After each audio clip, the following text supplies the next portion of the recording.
Officer Marcus Oh, Hale did not man, hesitate. he's so He grabbed Jasmine ready. Reed by the wrist so hard that the bones in her hand pressed together, and with a cold voice that carried over the crowd, he said, "You people don't belong in stores like these. I know exactly what you are." His words cut sharper than any shove. Several shoppers froze. Emily Thompson, standing a few feet away, felt her chest tighten as if the air had been knocked out of her. The insult was not whispered. It was not disguised. It was thrown into the open, loud enough to echo through the polished floor of the mall. And then, without warning, Hale yanked Jasmine backward and slammed her shoulder into the edge of a glass display case, hard, as if she were not a human being at all. The crowd gasped. Some instinctively reached for their phones. But he didn't stop, not even for a moment. Not even after Jasmine steadied herself. Not even after she looked him directly in the eyes and said in a calm, steady tone, "Take your hand off me." He only smirked, leaning closer, pressing his authority like a boot against the back of someone already on the ground. "No," he said. "I think I'll show everyone here exactly what happens when someone like you talks back to a police officer, before going into the story you are watching. Please remember to subscribe to the channel and leave a like to support these stories of justice and truth." Jasmine Reed was off duty that afternoon, dressed simply. Nothing more than dark jeans and a soft beige sweater.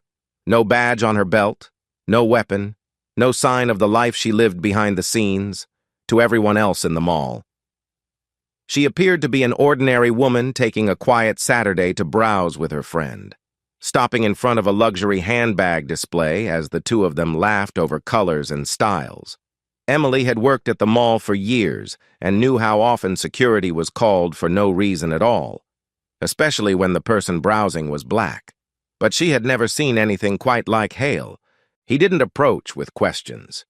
He didn't speak with courtesy. He came toward Jasmine with a look of predetermined guilt already sitting behind his eyes. He had made a decision about her before he ever opened his mouth. Jasmine noticed, however, that in his stance there was not authority. There was pride, smugness, something like pleasure, when she asked what the problem was. He didn't explain. He accused. "You're casing the store," he said. "You think I don't recognize this behavior? I've been doing this for 18 years, Jasmine responded quietly. "I am shopping. That is all." He didn't accept that. He moved closer. Too close. Close enough that his breath could be heard. "You fit the profile," he said. Emily took her phone out slowly, angled it down, pretending to scroll, but already recording. Not because she thought it would come to this, but because she had learned that sometimes the only proof that injustice happened was the proof you held in your hands. Deputy Ryan Cole arrived only seconds later, called by Hale before the confrontation even escalated.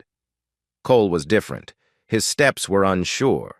His eyes flicked back and forth between Hale and Jasmine. He did not want to be there. In his mind. The image of his two young children flashed, one with skin like his, pale and freckled, the other with warm brown skin like their mother. He knew what this situation looked like. He knew what it meant. But fear can be a powerful thing. And in that moment, his loyalty to Hale felt easier than his loyalty to the truth. So he said nothing. He simply stood there, hands resting on his duty belt, breathing a little too fast. Up in the small security hub above the mall floor, Sergeant Lena Vargas watched the scene through live camera feeds. She saw Hale step into Jasmine's space. She saw the way Emily angled her phone. She saw the crowd shift, uncomfortable, sensing a line being crossed. And instead of intervening, instead of sending someone down to de-escalate, she reached for the radio and said, "Detain her. Now. Before this becomes something else." Her voice gave away the panic she did not admit. She did not want a viral moment. She did not want headlines. She did not want the department's name attached to another story. She wanted control. even if it meant sacrificing the truth. Jasmine tried once more to explain. Listen to me. I am not resisting. I am not causing a problem. I am simply here with a friend. My name is... But before she could finish, Hale grabbed her again, this time with the metal of the handcuffs ready. The steel closed over her wrists, cold and unforgiving, and in that instant, her body remembered something her mind had fought for decades to bury, a flash of her father, his body on the pavement, the shouts, the helplessness, the feeling of being small in a world built to crush you. Her breath tightened, but she did not let it break her. Not again. Not today. She held herself upright, spine straight, chin slightly lifted. Even as Hale pushed her forward, Emily, tears gathering in her eyes, whispered into her phone. I've got it all. I've got everything. She sent the footage directly to Jasmine's private number, a safeguard, a promise that she would not be alone in what came next. Hale did not know who he had just put handcuffs on. He did not know that Jasmine Reed had been trained by the Federal Bureau of Investigation. He did not know she had spent years learning how to read men like him, how to uncover false confidence, how to expose lies hidden behind badges. He did not know that she had survived worse than him, but he would know, and soon, because justice, when delayed, does not disappear, it waits. And Jasmine Reed knew how to wait without fear. The mall precinct was colder than it needed to be, a deliberate kind of cold that reminded people they were no longer in a place where comfort mattered. Officer Marcus Hale pushed Jasmine Reed through the door with unnecessary force, as if still performing for an audience that no longer existed. Deputy Ryan Cole followed behind, his movements stiff, his eyes avoiding hers. He had seen the look in her face as the cuffs closed. Not fear, restraint, strength held in check. Something about that unsettled him more than anger would have. Sergeant Lena Vargas waited inside, arms crossed, chin tilted upward, presenting the illusion of control she feared was slipping. "Sit her down," she ordered, and Cole guided Jasmine into the metal chair placed in the center of the room. Hale remained standing, chest forward, hands on his belt, wanting to be seen, wanting to assert something he felt slipping through his fingers. "State your name," he demanded, voice sharp, though he already knew she had given it outside. Jasmine looked at him with calm eyes, her tone steady. "I have already told you my name. It is Jasmine Reed." Hale laughed under his breath in a low, mocking sound. "Yeah, and I'm the president. Try again." Cole shifted, uncomfortable, but said nothing. He had seen too many moments like this, times where silence felt easier than courage, times where consequences seemed too heavy. Vargas leaned forward. "We received a report of suspicious activity. Store security claimed you were behaving erratically, looking at merchandise you had no intention of buying." Jasmine held her gaze. "Looking at merchandise is not a crime," Hale cut in. "It is when someone is planning to steal it." Jasmine took a slow breath, pacing her thoughts, controlling her pulse. "You made that assumption before speaking to me, before asking a single question, before even knowing who I was." Hale leaned closer, hands pressing on the table, his voice dropping just enough to reveal the venom underneath. "I know exactly who you are." And yet, he did not. This was the moment where many people would beg, justify, defend their right to simply exist. But Jasmine was not ordinary, and she would not bow. She raised her cuffed hand slightly, enough to show composure, not defiance. "Officer Hale," she said slowly, "I am a special agent with the Federal Bureau of Investigation." The room stilled. Cole blinked, his mouth parting slightly as if something inside him cracked. Vargas's expression twitched before returning to its hardened exterior. Hale's face remained still only for a second, before dismissing her words with a scoff. "No, you're not. Don't try that with me. You think that line is going to work here? Jasmine didn't argue. She simply turned her head and spoke toward the small security camera mounted high on the wall. Director Hayes, I am in the mall precinct being unlawfully detained. Please confirm identity and initiate communication with local command. For a moment. The room was quiet except for the faint hum of the air conditioning. Then Hale moved quickly. He reached up and switched the camera feed off. Not paused, not redirected, off. He had done this before. Too smoothly, too confidently. Vargas didn't stop him. Cole looked away. Jasmine understood then that this was not a misunderstanding. It was practiced. It was a pattern. Emily's video recording mattered even more now. Hale stepped back, pointing at Jasmine, his voice louder, less controlled. You're not calling anyone. You assaulted me when I tried to detain you. That's a felony. You think your little story is going to save you? Jasmine remained steady, her voice quiet but unwavering. You attacked me first. Cole flinched. He remembered. He remembered the sound of impact against glass. He remembered the gasp from the crowd. He remembered doing nothing. It pressed on his chest like weight. Vargas spoke carefully now, sensing how quickly control could shift. Do you have proof of your identity? Jasmine nodded once. Inside my bag, which your officer dropped when he restrained me. Cole retrieved it, hands slightly trembling. Inside. He found her wallet, her badge, her federal identification card. He held it for a long time, staring at the photo, the seal, the hologram. Vargas stepped forward, took the badge, examined it under the light, hoping to find a flaw that did not exist. Hale snorted. Fake. You can buy those online? And then Jasmine did something none of them expected. She spoke one name, Laura Hayes. Cole's face drained of color.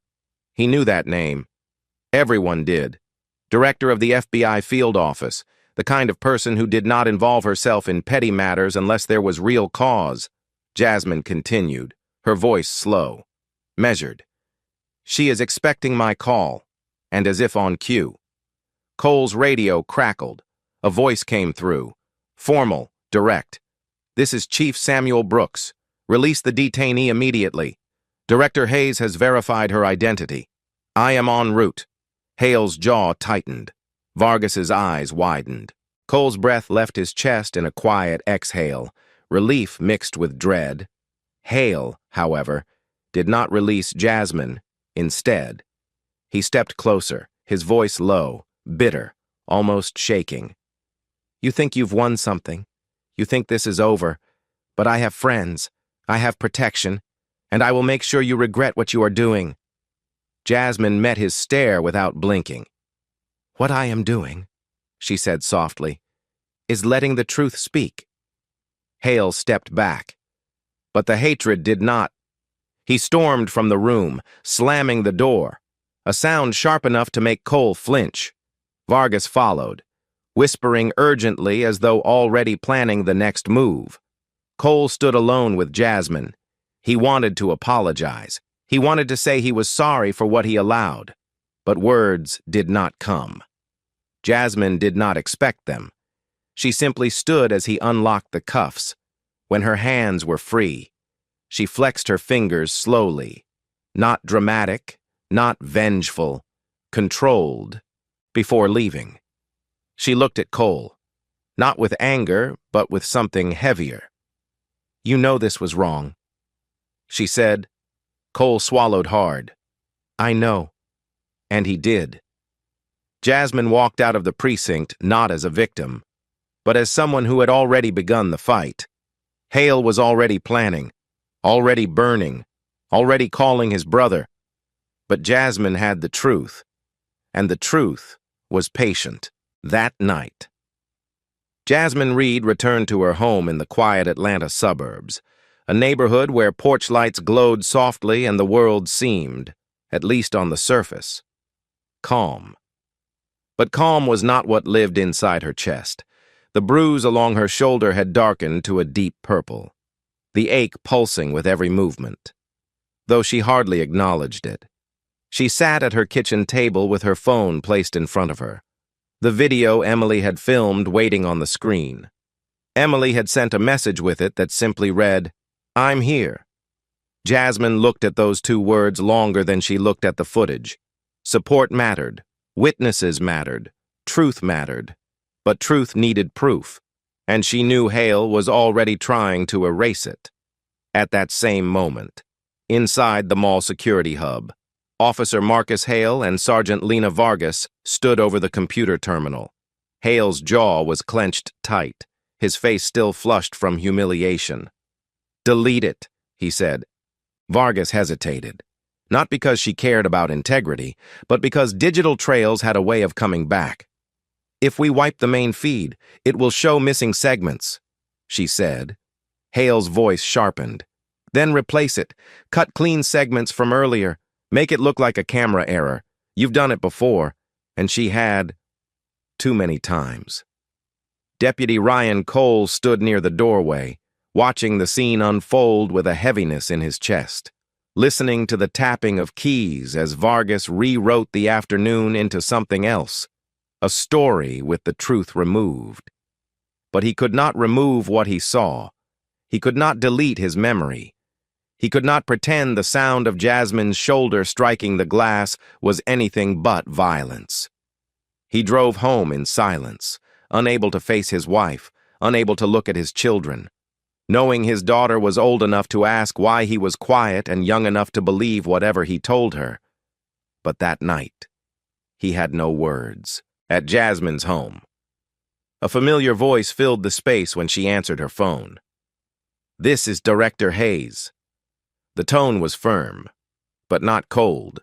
Laura Hayes had been Jasmine's mentor for years, ever since she first entered the bureau with the quiet fire of someone who had seen injustice firsthand. "I authorized your release and notified the chief, but I need to know what you want to do," Hayes said. Jasmine looked at the video again, the still frame showing Hale's hand grasping her wrist with force. "We pursue it," Jasmine replied, "through the proper channels," and quietly, for now. Hayes understood the weight behind that choice. Public outrage burned quickly. Justice, real justice, moved slower. "We'll begin internal inquiry," Hayes said, "and I'll assign support." Jasmine thanked her and ended the call. Her mother, Clara Reed, knocked gently on the table's edge, as if asking permission to speak, though she needed none. Clara had been listening nearby, her worry held behind steady eyes. "You're doing the right thing," she said, though her voice trembled with the memory of another time, another man, another night, where the world had been unfair. Jasmine reached and held her mother's hand, the way she always did when the past pressed too close. "I know," she said softly. The next morning, Jasmine met with Dr. Aaron Mitchell, a longtime forensic medical consultant for the Bureau, who examined her injuries with the professionalism of someone who had seen far too much misuse of power. "Your shoulder has swelling and rotational bruising," he said, documenting every angle with care. "This is consistent with being shoved forcefully against an edge." His voice did not express shock, only recognition. He printed the medical report, placed it gently in Jasmine's hand, and said, "If they try to deny it happened, this will speak." The report became another piece of the truth. Meanwhile, Hale was not resting. He contacted his brother, Derek Hale, a businessman whose wealth did not come from clean ledgers or honest enterprise. Derek listened, unimpressed at first, until Marcus said the words, "FBI agent." A pause followed. "You're telling me you detained a federal agent and put your hands on her?" Derek's tone shifted from annoyance to alarm. "Marcus, do you understand what you've done?" But Marcus was not looking for guidance. He was looking for cover. "I need the footage gone," he said. Derek exhaled sharply. "I'll send someone, But listen to me. Do not escalate this further. But Marcus had already escalated it in his mind. He felt wronged, threatened, challenged, and men like him did not accept challenge without retaliation. By evening, a hacker hired by Derek was remotely accessing mall servers, wiping data logs, removing security timestamps, and reassigning storage markers. It would look like a camera outage, a glitch, a technical issue that unfortunately occurred at the exact wrong time. The cover-up was nearly complete, but Jasmine had anticipated this. She and Director Hayes worked with the FBI cybersecurity team to retrieve residual fragments. Security systems rarely erased cleanly, and they didn't need the full video. They only needed proof that deletion occurred. Tampering with evidence could be as damning as the act itself. At the same time, Emily received a message from an unknown number. "Delete the video. There will be consequences." Emily's hands shook slightly, but she did not panic. She forwarded the message to Jasmine. Fear was real, but so was resolve. Jasmine called her immediately. "You are not alone," she said. Emily breathed out slowly, feeling anchored. Cole, meanwhile, sat in his dark living room, staring at his phone, debating whether to call someone, anyone, to confess what he had allowed. But guilt does not always move quickly. Sometimes it sits, heavy, waiting. That night, Jasmine noticed something on her home security feed. A parked vehicle. Lights off. Engine running. No one stepped out, no one knocked. It simply waited, watching. Jasmine did not panic. She simply turned on her porch light, walked to the window, and let herself be seen standing strong, unflinching. The car drove away. This was no longer a misunderstanding. This was a war of intentions, and Jasmine Reed was not the one who should be afraid. That night, Jasmine slept lightly, her senses tuned to every sound in the quiet house. The memory of the vehicle idling outside did not frighten her, but it sharpened her awareness. She knew the rhythm of escalation, first humiliation, then denial, then surveillance, and when those did not silence a person, intimidation. Men like Officer Marcus Hale always believed force could bend the world back to their control. Around 2 in the morning, Jasmine's security camera picked up movement near the back door. The motion alert on her phone chimed softly. She rose from bed, steady and silent, and moved through her darkened living room. The screen showed 2 silhouettes. Hale, unmistakable in posture, and Ryan Cole behind him, reluctant, shoulders tense, the guilt in his stance visible even through grainy night vision. "They were attempting to pry the lock," Hale whispered angrily. "She thinks she's bigger than the badge? I'll show her what happens when someone tries to ruin me." Cole's voice trembled. "Marcus, this is already too far. She's FBI. We shouldn't be here." But Hale did not listen. He never listened. Jasmine tapped a silent alarm button on her phone to alert local police, not to call for rescue, but to create documentation, evidence, patterns of behavior. Just as Hale pushed open the door, Jasmine stepped forward from the shadows, not startled, not rushing, but calm, controlled, like she had expected this moment. "You don't learn, do you?" she said quietly. Hale moved first, lunging with a baton in his right hand, swinging with force meant to injure. Jasmine shifted her weight, letting the strike pass, and caught his arm, twisting sharply at the elbow. The baton fell with a metallic thud. Hale shouted in pain and shoved forward, trying to pin her. But Jasmine was faster. Holding her ground with trained efficiency, she swept his legs and brought him down, the floor shaking underneath. Cole froze, torn between loyalty, guilt, and the realization of what this night meant. "Help me!" Hale snapped at him, but Cole could barely breathe. Jasmine looked at him, not with anger but with a painful clarity. "You still have a choice," she said. And for a moment, Cole's face cracked, all the fear he had carried showing openly. But Hale pushed himself up again, grabbing a second baton from his belt, his eyes wild, voice breaking. "You ruined my life the moment you showed that badge. I'm not losing everything because of you." He swung again. Jasmine blocked, countered, drove her knee forward, knocking the air out of him. He collapsed for the second time, weaker now, his breath ragged. Cole finally spoke, his voice strained. "Marcus, stop! It doesn't have to be this." Hale spit the words out like venom. "You think they'll protect you if we go down? You think your little mixed family will survive the attention? You better choose." Ryan. The cruelty of the statement struck harder than any baton. Cole's face changed, shame, anger, and realization converging. He stepped back from Hale, shaking his head slowly. "I'm done.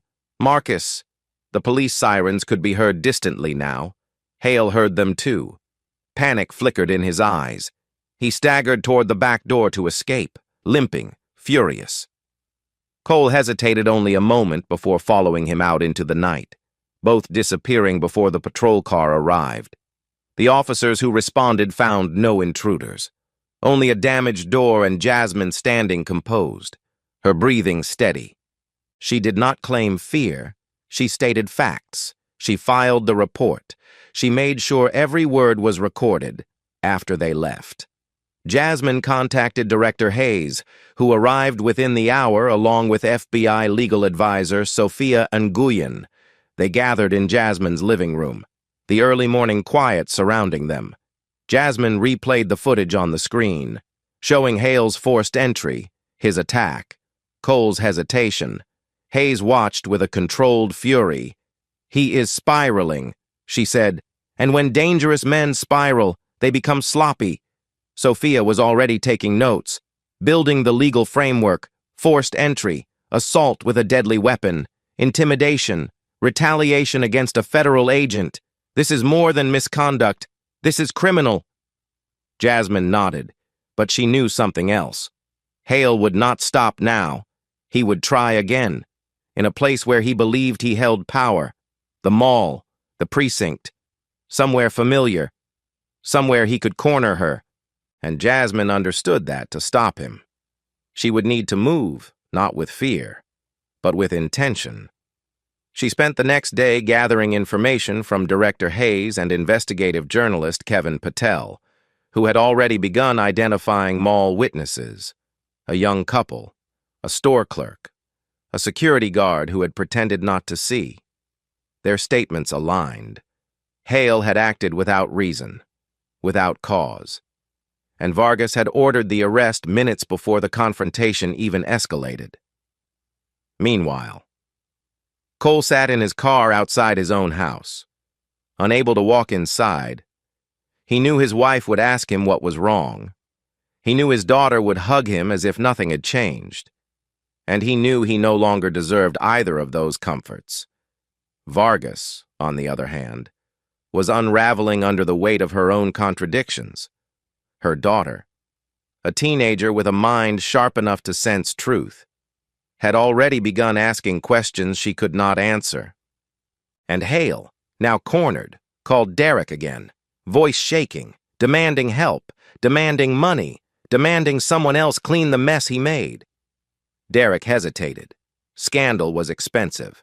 Loyalty had limits, and Marcus was not a man known for gratitude or restraint. The world around Hale was shrinking, and Jasmine was no longer reacting to him. She was preparing. Later that night, Jasmine stood in her living room, studying the mall's layout on her laptop. Entrances, security blind spots, maintenance corridors, timing of patrol cycles after closing. She didn't plan to hunt Hale. She planned to control the field, to ensure that when he came, she would not be caught in his chaos, but would meet him on her terms.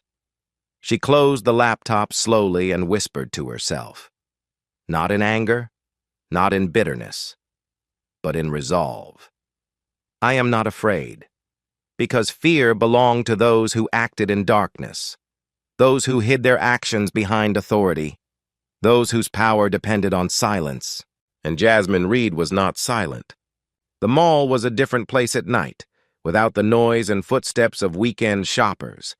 It felt like a long, hollow echo of itself, a building waiting to remember what it was for. Jasmine Reed stood near the center corridor, her posture steady, her breathing deep and controlled. She had arrived early, long before closing, blending with the thinning crowd before quietly positioning herself after security cleared the floors. She was not here to ambush, she was here to be ready. Officer Marcus Hale arrived exactly as she expected, driven not by strategy, but by desperation. He entered through the employee access door, dressed in plain clothes, but wearing the weight of his badge in every step. Behind him came Sergeant Lena Vargas, her face tense, her eyes darting, the conflict inside her visible even at a distance. Ryan Cole followed last, but Cole did not stand with them. He stood apart, hands shaking, shoulders heavy with the guilt of someone who has finally seen the full shape of what he has become. Hale pointed toward Jasmine with a bitter laugh. There she is, the hero, the agent, the woman who thinks she can tear everything down. Jasmine did not move. Her voice was calm when she spoke. You came here because you are afraid. You came here because you know the truth is already moving. Hale's face twisted. No, I came here to make sure you can't testify. You think the world cares what you have to say? He lifted a stun gun from his jacket and flicked it on, the crack of electricity sharp in the quiet air. Vargas shifted, the sight of the weapon turning her expression pale. Marcus, she whispered, you told me we were just going to confront her. You said— Hale cut her off with a hiss. You think we have any choice now? Cole took a step forward, voice low but determined, though strained by fear. Marcus, stop. This isn't saving anything. This is ending everything. You need to walk away. Hale turned and stared at him, something like betrayal flaring behind his eyes. You're the reason I'm here. He spat, his voice breaking. You should have backed me. Ryan, you should have stayed loyal. Cole shook his head slowly, tears forming, breath trembling. I stayed silent, and that was already too much. Hale lunged, swinging the stun gun toward Jasmine's shoulder. Jasmine stepped back, letting the strike meet air, and in one swift motion, she grabbed his wrist, turned her weight, and forced the stun gun to the floor. It slid across the corridor tiles. The fight began. Hale rushed her with wild strength, fueled by hatred and fear rather than training. Jasmine stayed controlled, responding not with anger but clarity. She used his momentum against him, letting him wear himself down. Vargas watched, frozen, caught between self-preservation and the realization that the choices she had made were collapsing.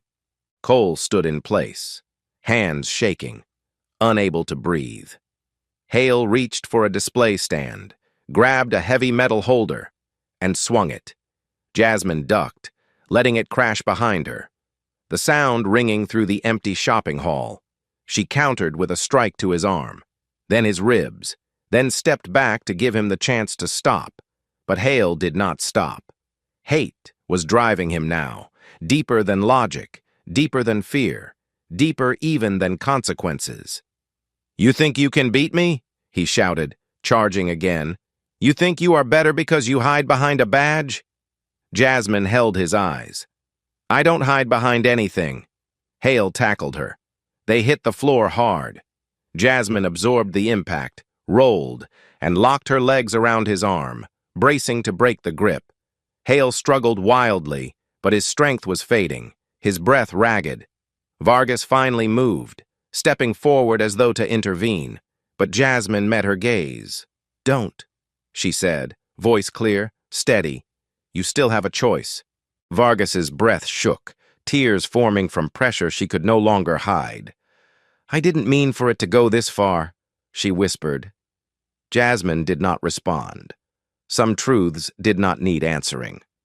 Cole finally sank to his knees, shoulders shaking, his voice cracking under the weight of everything he had carried. I'll testify. He said, I'll tell everything. I'll tell the truth. Hale heard him, and in that instant, something inside him broke. Betrayal cut deeper than defeat. With a final burst of rage, he reached down to his boot and drew a small folding knife, flipping the blade open in a frantic motion. Vargas gasped. Cole shouted. Jasmine moved. She caught Hale's wrist, twisted, and locked him into a chokehold from behind, her arm across his throat, not to kill, but to restrain. Hale struggled, kicking, gasping, his movements growing weaker, his hatred dissolving into something hollow. A broken man in a losing fight against truth. Eventually his resistance faded, his body went slack. Jasmine released him carefully, letting him collapse conscious but subdued. Cole stood, breathing unevenly, his face wet with tears, whispering to himself that it had to end this way. Vargas sank to the floor, covering her face with her hands. No longer a supervisor or an officer, just a person who had run out of excuses. Jasmine stood slowly, her breath steady, her body aching but unbowed. She pulled her phone from her pocket, pressed one button, and said simply, "It's done. Send units." Minutes later, the mall filled with responding law enforcement. Hale was handcuffed. Cole surrendered willingly. Vargas did not resist. And Jasmine, standing amid the aftermath, did not celebrate or collapse. She simply breathed, not in relief, in resolve. Because she knew this was not the end. This was the moment the truth finally had room to speak. The days following the mall confrontation unfolded slowly, but with a weight that everyone involved could feel. Jasmine Reed sat in the FBI field office conference room, her arm still sore but healing, while Director Laura Hayes, Attorney Sophia Nguyen, and Dr. Aaron Mitchell reviewed the growing stack of evidence. Emily Thompson was there too, her phone with the original recording resting on the table like a quiet witness. The video was no longer just a clip. It had become a turning point. "We will handle this carefully," Hayes said, her tone steady. "The goal is not revenge. The goal is accountability." Jasmine nodded, because she had never sought vengeance, though many would have understood if she had. Meanwhile, Chief Samuel Brooks stepped into the mall precinct, the atmosphere tense. Every officer aware that eyes from higher authority now watched the building. Brooks spoke with a deep calm as he directed officers to retrieve computer servers, security backups, and personal devices for forensic review. When he reached Vargas's office, she sat rigid, her uniform neat, but her face exhausted. He did not shout. He simply said, "Sergeant, cooperation will determine the course of your future." And in that moment, the wall she had built around herself cracked. "I'll talk," she whispered. It was not loyalty that moved her. It was the knowledge that silence would bury her deeper. Vargas provided records, login access, timestamps, and the names of those who had helped Hale cover past complaints. She did not frame herself as innocent, and Jasmine respected that quiet, painful honesty. Deputy Ryan Cole, meanwhile, sat alone in a holding room, his hands clasped tightly, his eyes unfocused. He had agreed to cooperate fully, to testify, to explain every detail of Hale's actions and the culture that protected him. But cooperation did not erase guilt, and he knew that. When Jasmine entered the room to speak with him, he did not look up at first. The silence was heavy. Then he whispered, "I should have stopped him before it ever reached you." Jasmine sat across from him, her voice gentle but firm. "You made a choice tonight, and you are making one now. That matters." Cole swallowed hard, tears forming. "I don't expect forgiveness." Jasmine nodded. "I didn't come here to offer it. I came to acknowledge that telling the truth is a beginning." He closed his eyes and exhaled with the relief of someone who had been holding pain for far too long. The preliminary hearing arrived quickly. held in a federal courthouse with a press presence gathering outside as rumors of the incident spread. Inside the courtroom, Judge Elena Ramirez presided with an expression of controlled balance, her gaze sharp but not unkind. The room was full: reporters, community members, off-duty officers, and people who recognized Jasmine's name from a growing online discussion using the hashtag #JusticeForJasmine. Yet Jasmine did not let herself focus on any of that. She concentrated only on the truth. Hale entered the courtroom in handcuffs, his uniform replaced by standard detention clothing. The man who once carried himself with false authority now looked smaller, not physically, but in presence. His gaze flickered across the room, searching for someone to defend him, to stand with him, to grant him the illusion of power again. But there was no one, not even his brother Derek, who had vanished from public view as soon as the scandal became costly. Cole testified first. His voice wavered, but his words were clear. He described Hale's initial profiling of Jasmine, the forced escalation, the camera tampering, the late-night break-in. He did not excuse himself. He stated plainly where he failed and where he allowed wrong to happen. The courtroom listened in silence, the weight of honesty landing heavy. Then Vargas took the stand. Her confession was quieter, steadier. She spoke about the unspoken rules of loyalty inside the precinct, the pressure to protect officers rather than citizens, the fear of losing status. She spoke about her daughter and how shame had crept into her home. Judge Ramirez listened without reacting, but her eyes softened for a moment. Just a moment. When Jasmine testified, her voice was calm, unwavering. She did not describe Hale as a monster, nor herself as a hero. She stated facts, the actions, the words, the choices, and the line between those who act and those who look away. Hale was given the chance to speak. He stood, his hands tightly bound, his voice strained with anger and fear. She provoked me. She made me look weak. I was just doing my job. His words fell into the courtroom like stones dropped into deep water. There was no ripple, no resonance, just sinking. Judge Ramirez nodded once and proceeded. The charges were formalized. Assault, attempted assault on a federal agent, evidence tampering, conspiracy to intimidate a witness, abuse of authority.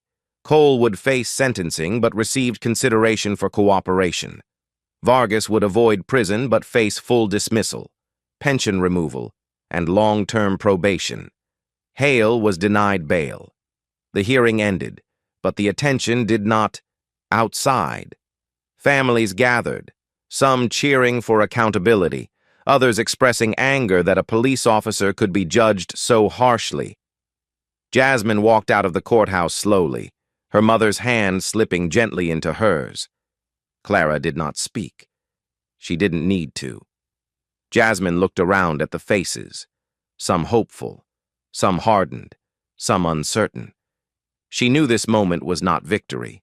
It was only the beginning of justice being allowed to breathe. And as the sun dipped lower, she exhaled, a long, steady breath, not of relief, but of readiness. The trial was coming, and the truth was finally moving forward, step by step, without fear.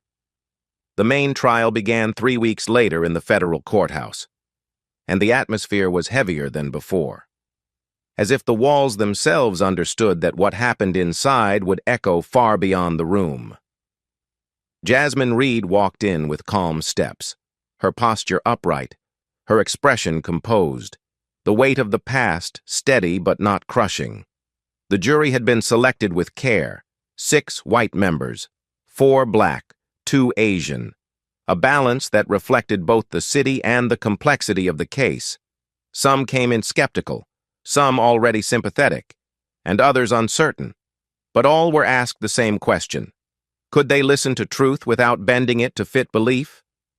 Judge Elena Ramirez presided again, her presence firm, patient, unwavering, Officer Marcus Hale sat at the defense table. His appearance changed. His face was leaner, his eyes harder. The arrogance he once carried replaced by an unsettled desperation. His attorney argued that he had acted in the moment, that the situation had been misread, that his judgment had simply been flawed under stress. But the story he was trying to tell no longer held the shape of reality. Sophia Nguyen presented the prosecution's case with clarity. She did not raise her voice. She did not need theatrics. She laid out the facts in a line, each detail supporting the next. The video from Emily Thompson, the medical report from Dr. Aaron Mitchell, the malfunctioning camera feeds whose deletion logs revealed tampering, the security threats sent to Emily, the break-in at Jasmine's home, and finally the confrontation at the mall. It was a structure of truth built brick by brick, steady and unshakable. Cole testified again, this time in front of the full jury. His voice shook, but did not collapse. He described how he had chosen silence over integrity, how he allowed loyalty to a fellow officer to override his responsibility to justice. He did not excuse himself. He did not soften the truth. His guilt sat openly in the courtroom, and the jury listened not only to his words, but to the cost he bore in speaking them. Some in the audience wept quietly. Others looked down. And then Vargas testified.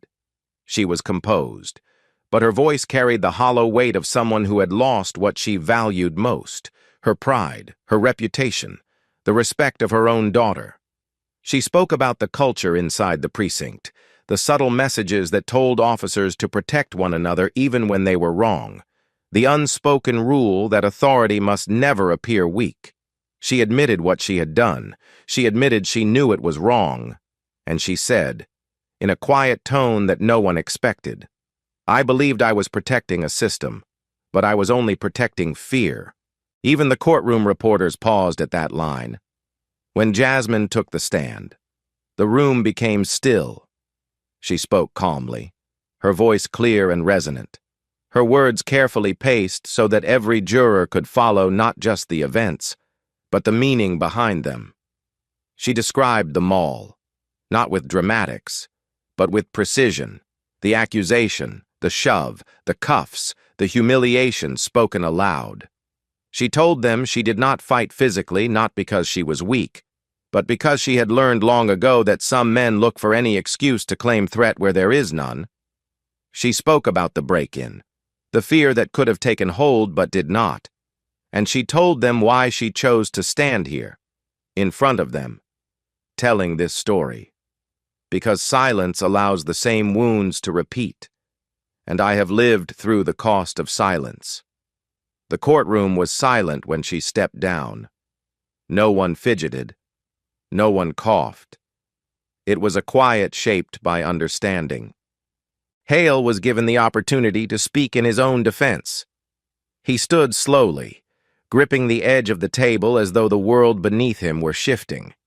He did not apologize in the true sense. He said he had been under pressure.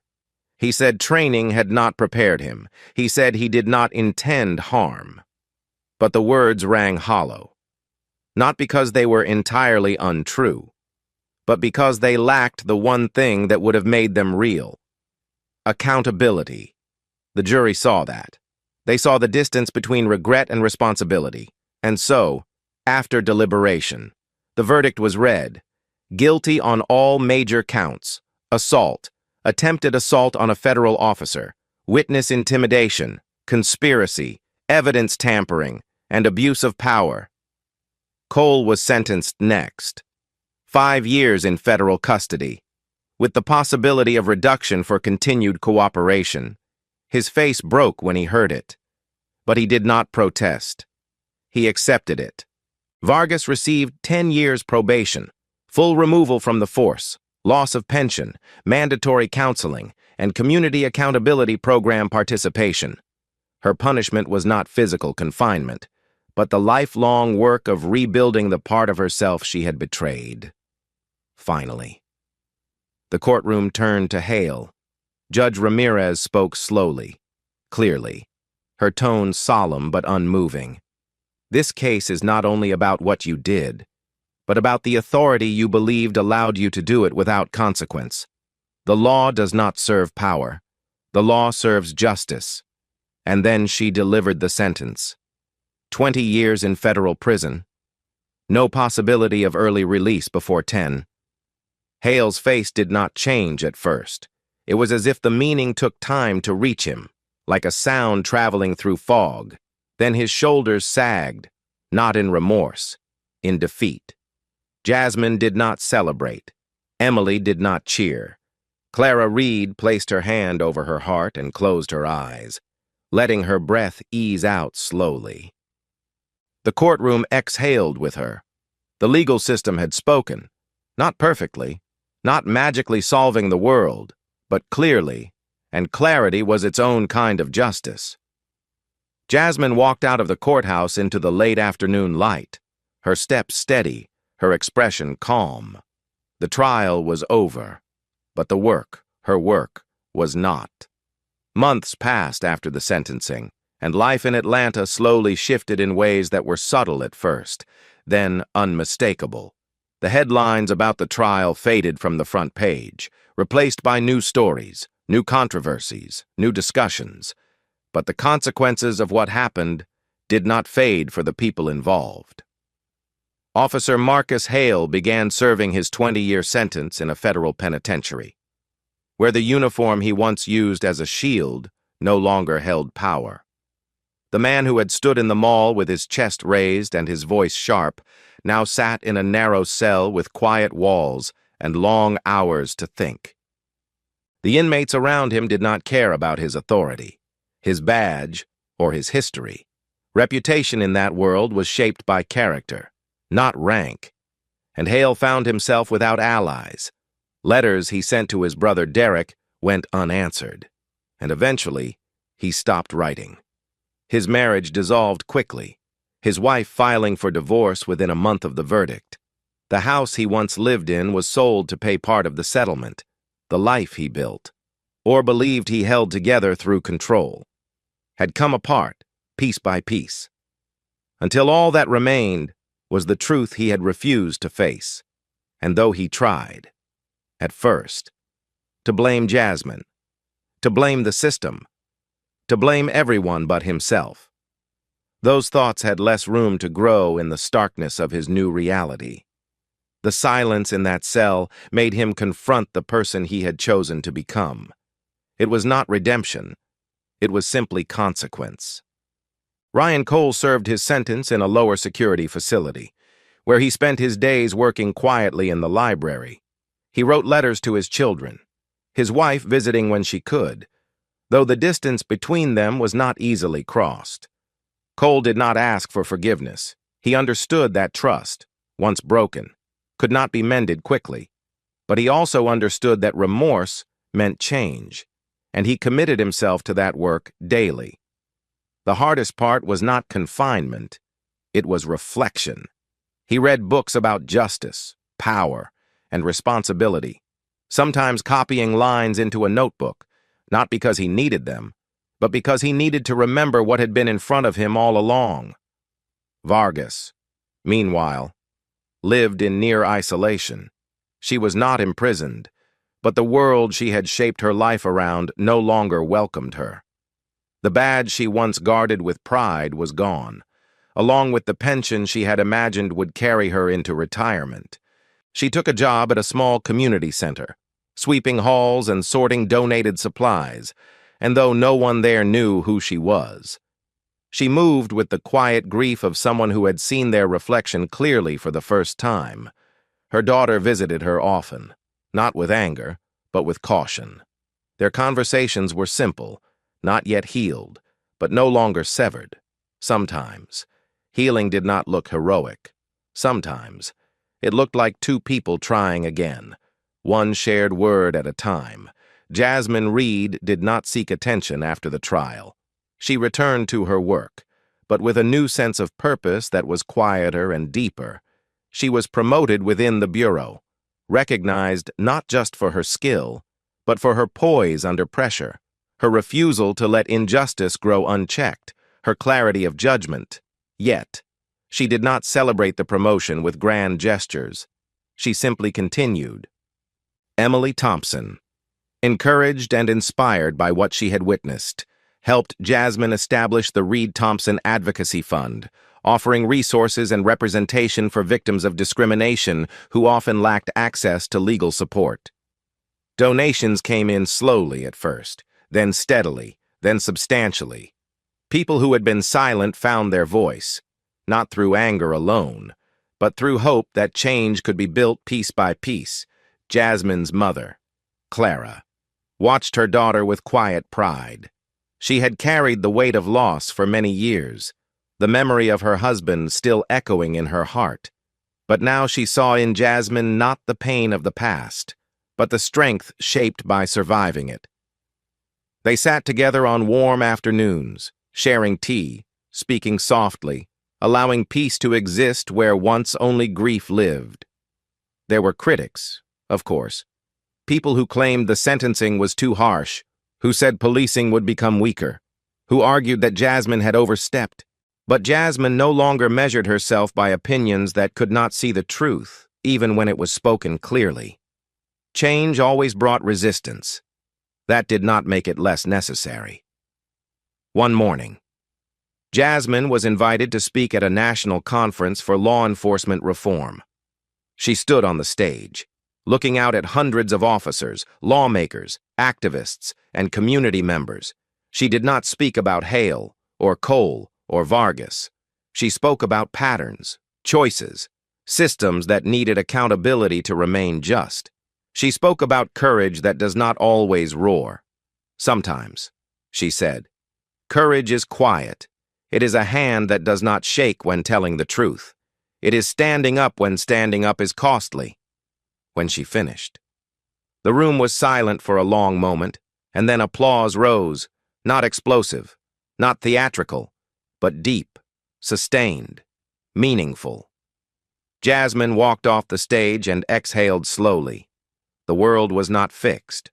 The work was not done, but a path forward had been opened, and it could be walked, step by step, not alone.